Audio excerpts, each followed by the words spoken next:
when we choose not to follow God's will. So we talked about that, and we talked about how pain and suffering fits into the world that God created, and how it fits into the world being perfect for soul making, for us, a perfect opportunity, the place for us to have the opportunity to choose whether we're going to obey God and serve him or whether we're not going to. So that's kind of where we've been at, and hopefully after that series that we've been through, hopefully you come to the same conclusion that I do, which is that the presence of evil, pain, and suffering does not contradict the God of the Bible. We can still believe that God is all powerful, that he's all good, even though we can see that these bad things exist in the world because of the reasons that we talked through. So basically, now we're going to start into the rest of Job, and this is where I told you I have a struggle because I'm not sure exactly how we want to do this. And actually, I meant to talk to Jimmy and see if maybe we could have, some kind of I think you can get, where the Bible, where they have readers and things like that, like almost like actors that would read the scripture. That might be good for this because we have several people who are talking through this, but I didn't get that prepared for today. So we're going to start into these speeches, as they're called, or there's basically 3 cycles of speeches between Job and his friends. And if you remember where we left off, Job's friends had come to see him. 3 of them had come to see him, and they were just sitting with him. At the end of chapter 2, it says, I'll read actually verses 11 through 13 of chapter 2. It says, "Now when Job's 3 friends heard of all this adversity that had come upon him, they came, each one from his own place. Eliphaz the Temanite, Bildad the Shuhite, and Zophar the Naamathite. And they made an appointment together to come to sympathize with him and comfort him. And when they lifted up their eyes at a distance and did not recognize him, they raised their voices and wept. And each of them tore his robe, and they threw dust over their heads toward the sky. Then they sat down on the ground with him for 7 days and 7 nights, with no one speaking a word to him, for they saw that his pain was very great." So we talked about that, how they come and they just sit with him. And I think we talked a little bit about how, what kind of lesson can we learn from that? That, sometimes we know that we're all going to run into pain and suffering and trouble at some point. And many of us, I think, tend to feel like we need to say something. We need to talk, right? And sometimes that's appropriate and sometimes it's not appropriate. Sometimes the best thing we can do is just be there for somebody and maybe just let them know, hey, we're here if you need to talk. So I think that was something that his friends did right in this occasion. But we talked about it later on. The things kind of turn a little bit as we go through there. So we're ready to read Job 3 here, and we'll get into this first cycle of speeches. Elton, are you going to read Job 3? All right, go ahead. After this, Job opened his mouth and cursed the day of his birth, and Job said, "Let the day perish on which I was born, and the night that said, a man is conceived, let the day be darkness. Make God above not seek it, nor light shine upon it. Let gloom and deep darkness claim it. Let clouds dwell upon it. Let the blackness of the day terrify it.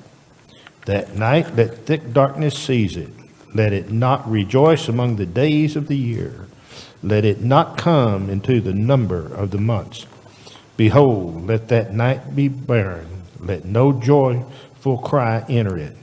Let those curse it who curse the day, who are ready to rouse up the Leviathan.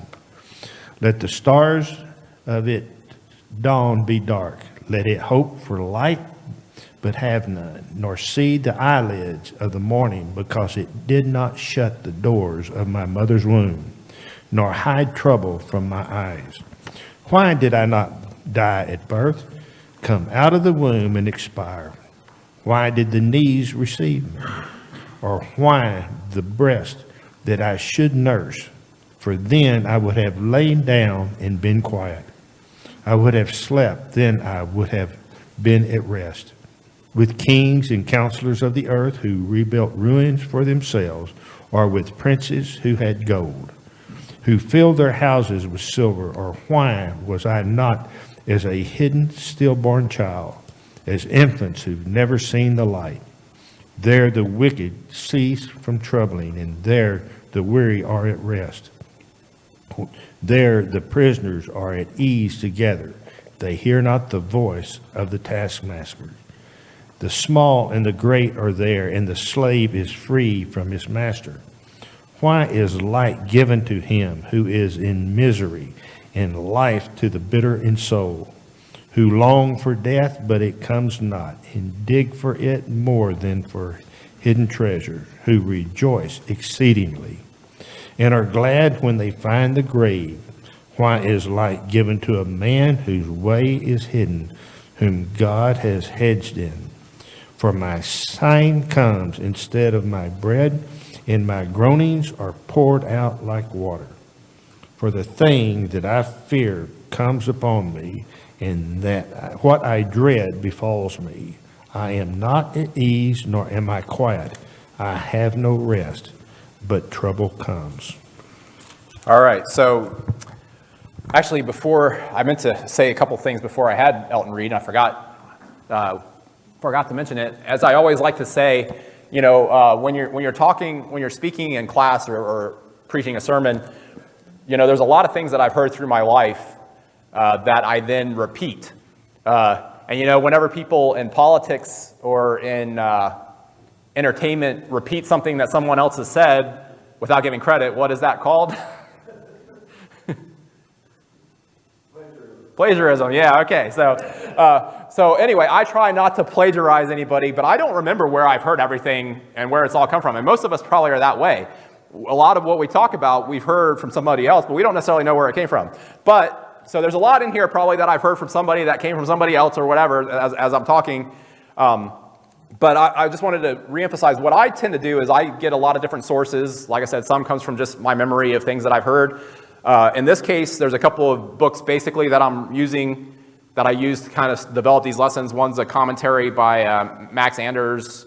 Well, actually, he's the editor. It's Stephen Lawson is the writer, and then one by Wayne Jackson. So a lot of this material is coming from there. There's a couple other places that it's come from. So anyway, what I do a lot of times is kind of go through a bunch of different things and kind of go from what I already had thought and then think about, does that make me think of anything different or see something different than in a different way, and then kind of just go from there and then kind of come up with my own questions like, well, what does that lead me to think about? And that's what we talk about here in class. So I wanted to mention that. And the other thing is from one of those books, from the commentary, the commentary on Job by Stephen Lawson there, he had a story at the beginning of Job on the chapter on Job 3. And I wanted to just kind of repeat that to you because I think it was a pretty good segue into this. It says, Martin Luther told a parable in which the devil was listening to his demons report their progress in destroying the souls of men. This kind of reminds me a little bit of C.S. Lewis with the letters that he does. I forget what that's, screw tape letters, yeah. One evil spirit said there was a company of Christians crossing the desert, and I loosed lions upon them. Soon the sands of the desert were strewn with their mangled corpses. But what good is that, barked Satan? The lions destroyed their bodies, but their souls were saved. It is their souls I am after. Then another unclean spirit gave his evil report. There was a company of Christian pilgrims sailing through the sea on a vessel. I sent a great wind which drove the ship on the rocks, and every Christian aboard was drowned. But Satan retorted, what good is that? Their bodies were drowned in the sea, but their souls were saved. It is their souls I am after. Then a third fallen angel stepped forward to give his fiendish report. For 10 years I have been trying to cast one particular Christian into a deep despair and depression. At last I have succeeded, and with that report the corridors of hell rang with shouts of triumph. The sinister mission had been accomplished. So that just made me think, what is our battle with here? Is it for us to stay alive? We're not in a physical war. We're in a spiritual war. And the devil's goal is to get us to fall spiritually. And he doesn't care if someone dies as a child of God. That's not helpful to him. He wants us to die when we're not a child of God. He wants people to lose that battle, basically. So this story is obviously made up, but it reveals the truth about Satan's evil intent to destroy us. And we have talked many times about how Satan doesn't need to do anything when somebody's already lost. He just wants them to stay in that condition. He goes after God's people. And we're going to be at war with Satan until the day we die, with the powers that be. And Paul talks about that in some of the passages that he wrote. We can, even though we can obey God one day and be saved, the scriptures teach that we can also turn away from God. Now, then that's not a quick thing. I always try to make sure that I emphasize, I don't think once we're a child of God, we can easily be taken away from God. That's not something that, there again, Paul emphasizes that in some of his passages. That, again, and others too. What can take us away from God if we're a child of His? Really, only we can do that. And that doesn't mean that we falter in one spot here or one spot there. It means that we turn away from God, like we do something wrong. So I want to emphasize that. But it can be. But we can do it. The scriptures teach that we can fall away from Him, and so we need to be aware of that throughout our lives. Yes, sir. I look at it as though it's one that would divorce God, just flee from Him, and that is when you are lost. Right. We choose to stop serving Him. We make the choice at that point. And you could debate, well, when does that happen? I mean, I don't know exactly at what point. If you're going down that road, at what point do you go from being saved to being lost? I don't know, but we know that the scriptures indicate that we can turn our back on God and fall from grace. We can do that. So the emphasis, what I'm trying to say is that we need to. It's a lifelong thing. We never are done fighting this battle with the devil until the day we die. What we saw in the first two chapters of Job is that Job attacks a righteous man in an attempt to get him to reject God. But Job seems to have handled it correctly throughout that whole point. At the end of chapter 2, we see he's still holding to his integrity. His wife asked him, why don't you just curse God and die? And he's like, you don't know what you're talking about. That we can't do that. So that's where we're at. But, what do we see in chapter 3? What is Job's state of mind now? Well, he evidently wished he hadn't been born. Right, yeah, he's at the point of depression, despair, right? This is referred to, I think in the New American Standard here, it says Job's lament. I think in one of the things that I read, it's the curse, Job's curse. He curses the day of his birth. He wishes he had never been born. And he talks about, he uses terminology that talks about destruction. The word there that he uses, the Hebrew word is abad, used to describe the loss of strength and knowledge. So basically, he wishes that the day was out of knowledge. When applied to people, it usually is referring to death. So that he wishes he had either died at birth or never existed. He wishes that the day of his birth would be darkened. Now then, does this sound like anybody else that we read about in the Old Testament? I think we see a lot of times God's prophets come to despair of a similar sort. If we go to Jeremiah, in Wayne Jackson's book, he compares Jeremiah's lament, or what he's thinking, to what Job was saying. If you read Jeremiah 20, verses 14 through 18, it says, "Cursed be the day when I was born. Let the day not be blessed when my mother bore me. Cursed be the man who brought the news to my father, saying, a baby boy has been born to you, and made him very happy. But let that man be like the cities which the Lord overthrew without relenting, and let him hear an outcry in the morning. and a shout of alarm at noon, because he did not kill me before birth, so that my mother would have been my grave, and her womb even ever pregnant. Why did I ever come forth from the womb to look on trouble and sorrow, so that my days have been spent in shame? So Jeremiah had a very similar feeling to what Job is saying here. And I think other prophets we see despairing at times of the way things are going in Israel and lamenting in that same way. So people of God often get into circumstances where they are depressed or despairing. I think that's something that we can recognize from this. I think Job would have been superhuman to have not been feeling at this point like, why is this all happening to me? And that's where we get to next. He starts asking the why questions here in this chapter. Before we get there, though, I did want to talk about one thing. Verse 8 refers to a creature called Leviathan. We'll see this talked about again later in Job.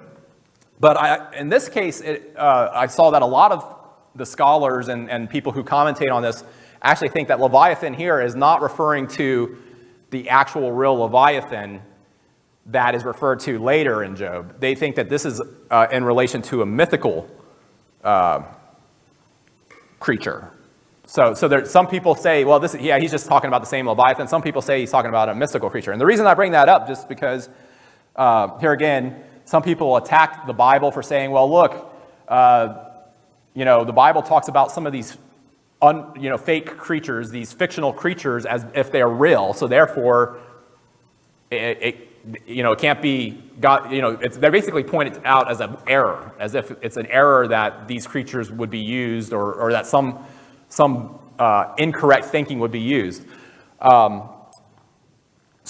in this case, the creature that they're talking about is named Lotan and was capable of changing the world, or magic. So that's why they think that he's referring to this creature because he wishes it would be magically possible that the day of his birth would be done away with. So that's why some scholars think that that's what he's referring to. I don't think there's anything concrete as to which way he's using it. Is it the real Leviathan, or is it this magical creature Leviathan? And to me, it doesn't matter, because even if he's referring to the magical creature, would that be an error? No, for several reasons. One, we've already talked about it. For one thing, in the book of Job, there's lots of error. We see lots of people saying things that are erroneous, but that's because the people are saying it. But the writing of the book is inspired, meaning it's being written the way God wants it to be written and is correct in the way it was written. But Job's friend's understanding of why he's being, going through all of this isn't correct. So there are things in the Bible that aren't correct because they're incorrect thinking, but not because God is incorrect in the way he put it in the Bible. And the other thing here is that even if he were to say that he's talking about a magical creature, it would be just like us saying something about the Pegasus or a unicorn or some creature that we know is fictional, doesn't exist, but we're referring to it as part of our language of what we're saying. So it wouldn't be any different. Yes. Shared experience or shared knowledge that Leviathan means. Right. Or unicorn or Pegasus, Hercules, that type of thing. Or it could be something that the translators came up with to try to equalize with something that he ran into in the translation. Right. Yeah. There are some different versions where that you have different things like that. And I didn't look that deeply into it to see if some versions say Lotan versus Leviathan or what on that. But my point being that whatever the case here, whatever he was referring to, it doesn't mean that there's anything incorrect that somebody can point to that says, oh, look, there's a fallacy in the Bible. It's not that way. And here again, I didn't try to think of another example in this, but I know there are other passages where things are used because they understood what was being said. Like, I don't remember, here again, like the four corners of the world, like if somebody said that, Now, I don't think that's in the Bible, actually. I don't think that says it anywhere. But if you were to say four corners of the world, would you be incorrectly saying that the world is flat? No. Today, if we say four corners of the world, what do we mean? We mean like all the way around the world, right?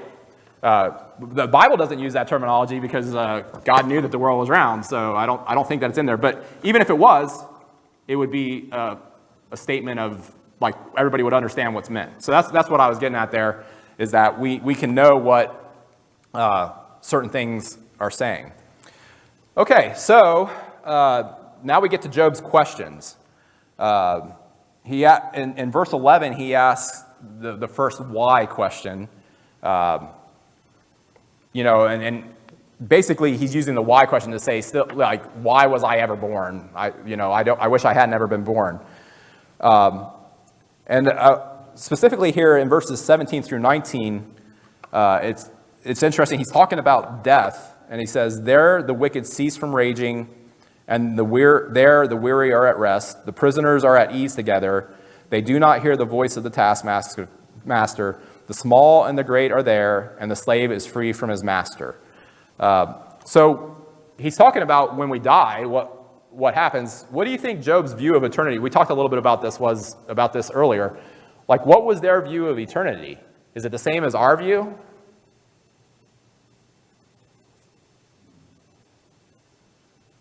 I think that we have a little more information because we have the New Testament. We can read and study, and I find it much more comforting reading about the afterlife today than I did whenever I was studying, the Old Testament. The Old Testament, yeah. I think that's correct. I mean, they did not have the full revelation that we have, so they certainly had a different view. Because David, in a lot of his Psalms and stuff, talks about Sheol and things like that a lot as well. So they had a different view to some degree. They didn't necessarily understand everything. Yeah. They had an understanding of the concept of eternity. I mean, you had the Egyptians who believed that there was an afterlife. And the Egyptians at that time, which was the predominant civilization when the Bible was starting out. So they had an idea of that. You had the whole idea with the Romans, with their pantheon of gods. And then right, yeah, they had some kind of an idea of, I mean, like it's clear from the way he's talking here, there's some kind of an idea, but it's certainly not the full idea. It's everybody. So, that gives you an idea of the door to eternity. Is there something outside of that? Is there something, right? For people to find meaning, that's what they attributed, that this was eternity, this is your afterlife, rather than you're dead and that's it, it's done. So I think they had an idea and they had the concept of eternity. I don't know if it's, we've maybe expanded on it a little bit, but I think that's just something intrinsic to man. Well, God's expanded on it. He gave us a full, like in the New Testament, we get a much better view of what heaven is. Yeah. On earth, they all had concepts of eternity. It's just something that's ingrained in us when we're born. Yeah, well, the hope of something after death. Yeah. No, not so much the hope, it's the belief of it. I mean, because it's just a hope. I think it's more, it's stronger when it's a faith, or it's a belief that there is an afterlife when you're done here, that there's something to go to. Right. Yeah. Yes. That's what I meant. Some people only that it is a hope, and some people have a belief. Right. Yeah. Yeah. But like in Hebrews, it talks about faith and hope and things. So that right there is a different study itself. Oh yeah. And actually, we'll talk a little bit about Hebrews in the sermon this morning. So yeah, that's certainly the case. What I think is that they certainly had some kind of thoughts about it, but they didn't have the full view of it like what we have, because Jesus hadn't come yet, and we'll see that also in Job. He doesn't have he talks about him. I wish there was somebody who could mediate between me and God, right? God and me, and of course we see that in Jesus. But at that point he didn't have that. It also matters when, what time period you're talking about here. Most scholars seem to think that we're talking about somewhere probably a little bit before Abraham is the guess, somewhere in that time frame. So you're pre-law of Moses at this point. And then if you look at the 400-year span from Christ to this, that's another thing too. Yeah, there's a period of time. Yeah. Yes, where there's really silence for a period of time there, yes. So Job, in these verses, is saying that dead people are free from the difficulties of life, from our life here. Even prisoners and slaves are released from their toil. So to Job, death is an escape from life's miseries. Even you know, this is where that question about what's their eternal view come back to, because if we all know that we're going to suffer because we're of our faith in God, because we're Christians, you know, and we didn't have that belief in the hereafter and hope of eternal life after, how would that impact the way we behave and the way we do things? If we didn't have, why would we do it if we didn't have that hope? If we didn't know that there's something more after? If you look at America today, and we will refer to Christian suffering, you know, I don't think that I suffer, you know, as per se. The ones that are suffering are the Christians in Afghanistan that are. Right, yeah. There's a difference in what we view. Yeah, we talked about that. What's persecution?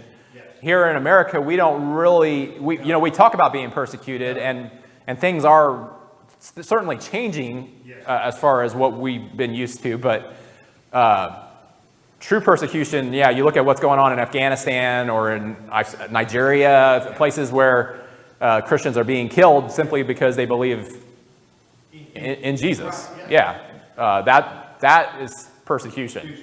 That's something that we need to be aware of, because you know how many.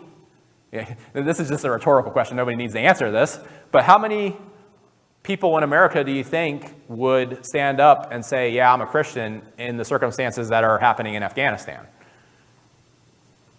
I pray that I would. Yeah. So we need to have strong enough faith that we are willing to do that. That we will stand up. Now that doesn't mean that you do it in a way that just is automatically going to get you killed. I mean, I think whenever the persecution is going on, Christians don't tend to kind of do things more in secret.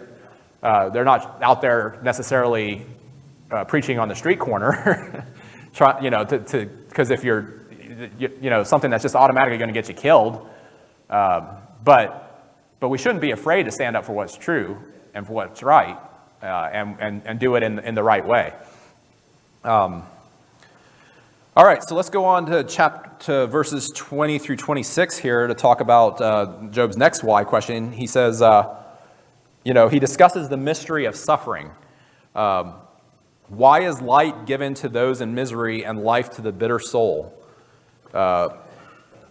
Light, he's kind of comparing it to life, a good life. Light, we'd rather live in the light than in the dark, right?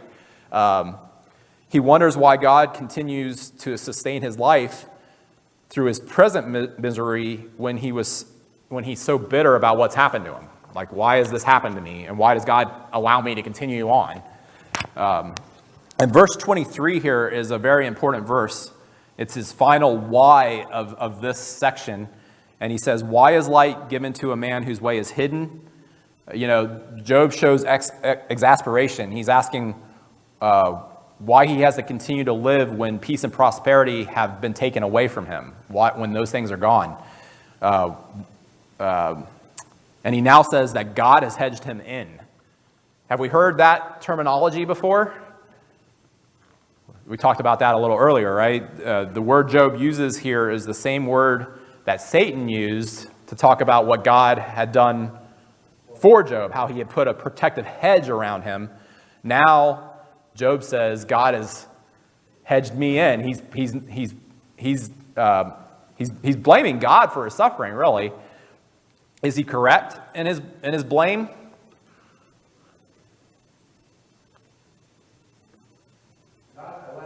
In a manner of speaking, maybe, but in the way that Job's saying it, I don't think so. And he's sincere and he's speaking from pain, but like what I talked about, what you might call back in my immature days when I was a kid, if I had a bad day at baseball, I would blame God for that. Like, is that God's fault that I didn't have a good day playing baseball?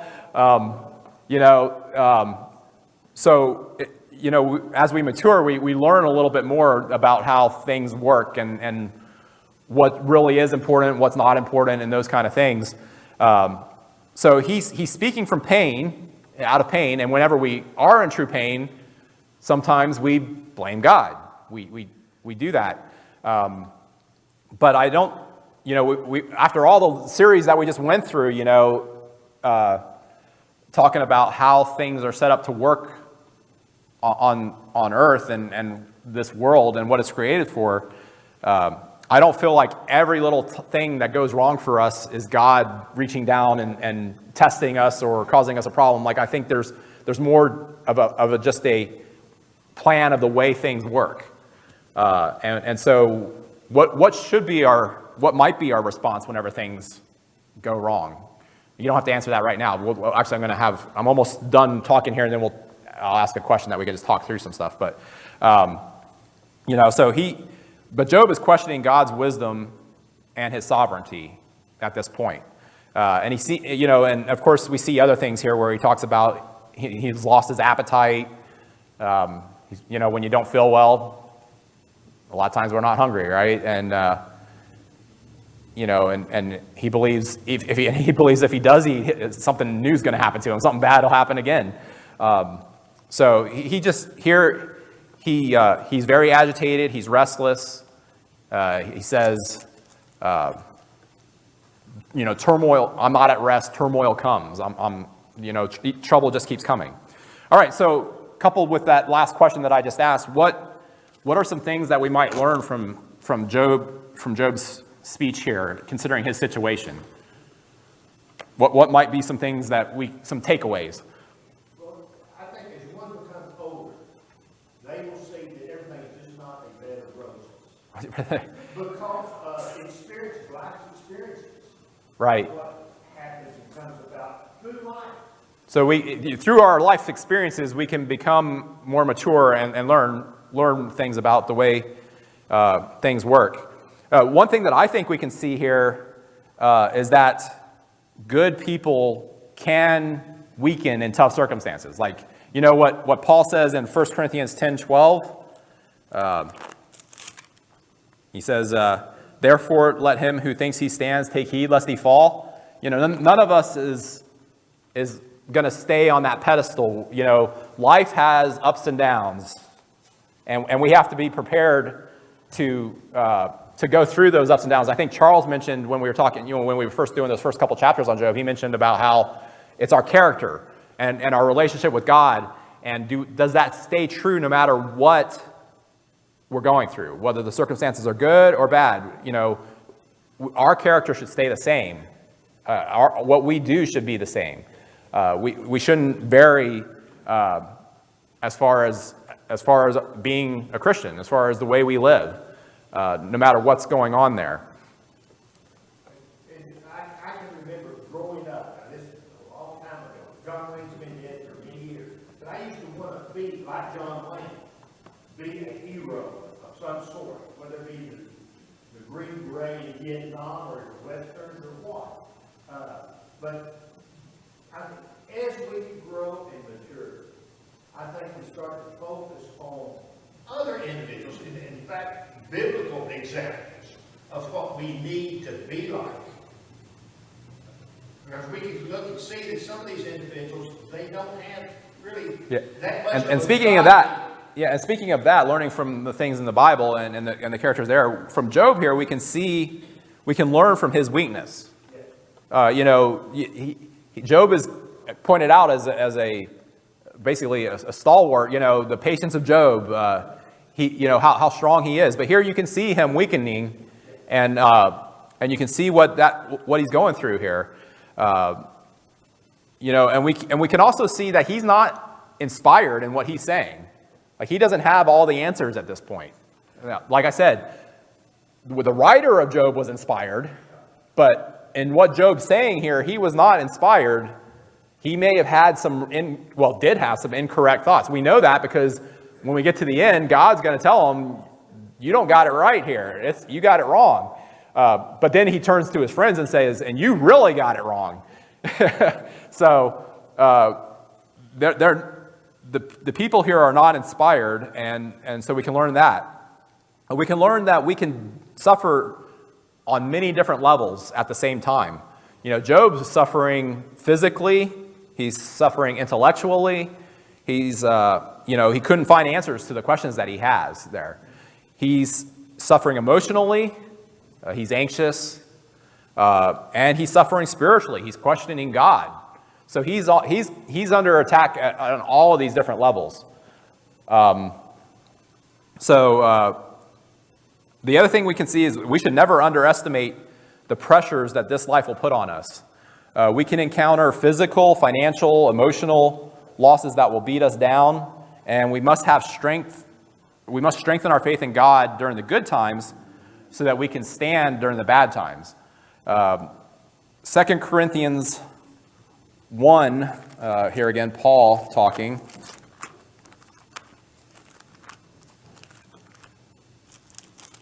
Verses 8 and 9. For we do not want you to be unaware, brethren, of our affliction which came to us in Asia, that we were burdened excessively beyond our strength, so that we despaired even of life. Indeed, we had the sentence of death within ourselves, in order that we should not trust in ourselves, but in God who raises the dead. So Paul had some pretty tough life experiences that we can see. So we know that we're going to go through these kind of tough things in life. And finally, I think we can see that discouragement can cause us to lose our perspective. Job had lost the correct view of God at this point. He overreacted. He made exaggerated statements. He jumped to the wrong conclusions, and he lost sound judgment. Now, he never cursed God. We see that. Remember, that was the challenge between God and the devil, right? That Job would curse God and that he would turn his back on God. He had enough of wisdom to know not to.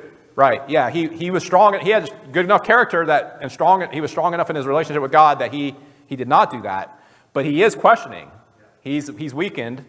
A distorted view of God can lead to bad things. Obviously for a non-Christian, but for Christians as well. When we when we get distorted and we have discouragement and we get depressed, when the tough times come, that can be a problem for us. So we really need to focus on developing that relationship with God and being ready for when those bad times come. All right, so we're just about out of time here. So we'll pick up with Eliphaz's response beginning in chapters 4 and 5 next week. Thanks for all your comments, and we'll be back in 15 minutes for worship.